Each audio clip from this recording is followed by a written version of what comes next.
magnifique. Très joli, ouais. C'est très coloré. On voit toute la personnalité de l'artiste sur la fresque. Elle est jolie. C'est joli, oui. C'est un peu comme Picasso, parce qu'il y a plein de formes dans tous les sens. C'est vrai que quand on voit des tableaux, on ne voit pas le processus de création. En tout cas là, on voit tous les traits. Et c'est ça qui rend sympa l'œuvre, hein, c'est qu'on la voit se faire petit à petit. On est passé il y a 30 minutes, on voyait elle n'était pas encore finie. Et là, il y a d'autres aspects de l'œuvre qui continuent, donc c'est top. J'ai été invité dans le cadre du festival NSFest et puis avec le soutien de la ville de Quimperlé à faire ce mur ici, qui était l'entrée du festival, une des entrées du festival de NSFest, donc ça tombait hyper bien. C'était un mur qui s'y prêtait particulièrement, donc j'étais hyper content.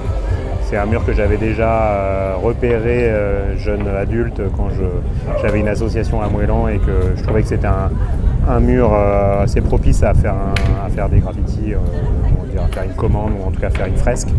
Et du coup je suis super content d'être là ce week-end. C'est super parce qu'il y a une dynamique créative, d'autres intervenants qui sont là, des sérigraphes, des typographes, des gens qui sont issus qui ont une sensibilité artistique et tout ça, donc évidemment ça crée une émulation.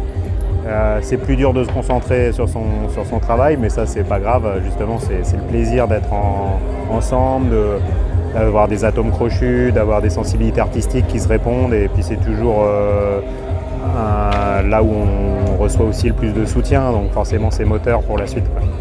Ouais, c'est super, il y a déjà les gens qui ont vu déjà le premier travail en Haute-Ville, qui du coup font le lien avec cette fresque-là. Il y a le fait que je sois aussi du coin, fait qu'il y a énormément de soutiens familiaux et amical, donc c'est toujours plaisant. Quand on peint, généralement, on est assez isolé, surtout en atelier, quand je peins des tableaux. Donc là, c'est le moyen de sortir, voir du monde, avoir des retours sur notre évolution, de prendre des nouvelles. C'est toujours très bienveillant en plus, donc c'est très agréable. Et quand j'ai fait les repérages, et puis de toute façon, pour répondre un peu au travail que j'avais fait en Haute-Ville, je voulais partir déjà dans une esthétique un peu similaire, entre guillemets, sans faire du copier-coller. Mais quand j'ai vu cette proximité entre la rivière, entre le parc des Gorets, entre les habitations, je me suis assez vite dirigé, surtout là on est au printemps, tout repousse, toutes les fleurs réapparaissent. Je voulais quelque chose d'assez contextuel comme ça, de regarder un peu les éléments graphiques, les éléments architecturaux qu'il y a dans le secteur et essayer de coller un peu à cette vie du quartier, à cette esthétique-là qui est propre à ce lieu. Donc ça m'a guidé, même si c'est une source d'inspiration parmi d'autres, mais en tout cas ce contexte-là, ça m'a guidé vachement. C'était toujours un plaisir de peindre en plus chez moi,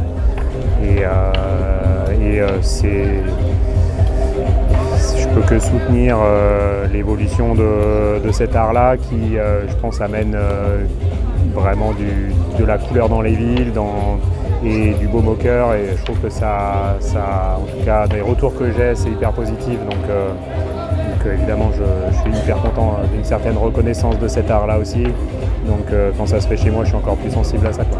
Yoldi, Le Valet, Tarek Benahoum, Monkey Bird et Yann Lebert, dit l'Outsider, donc voilà, il est de retour et ils vont investir les rues de Quimperlé.